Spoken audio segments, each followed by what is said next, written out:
saging pinaypay. So na ako'y saging diri, gikat na nako sa half kay alam mo naman bawal ba ang kutsilyo sa atong kuno, sa atong mga show kay baka ma-demonetize ta. So gikat na lang nako ingon ana para dali na lang ang presentation. So kita mo yun ang saging even though na murag lanog na ang sa loob pero okay lang gihapon. So tanggal na ako kung medyo sira-sira but it's okay. So na ako'y brown sugar, na ako'y milk, na ako'y pucker oats, and then na ako'y baking powder, na ako'y breadcrumbs kay kanumang kanya akong gigamit naubusan ng flour kaya maghimutag experimentation no kaya imo na ako pina-upgrade na saging pinaypay.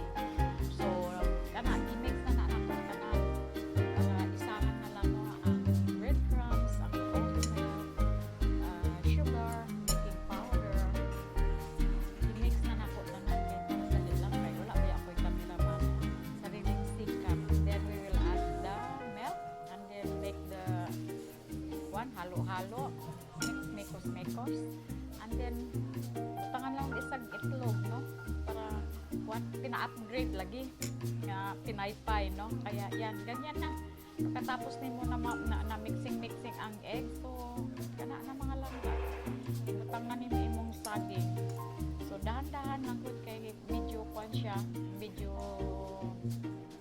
saging kay wala man gud flour. So yan na diretso ko na dito.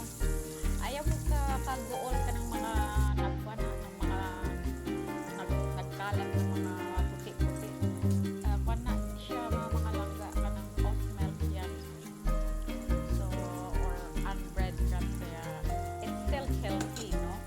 Kuan na lang gud para paraan lang gud paunsa magluto pag naubusan ka kung ang sa remedyo good, di ba?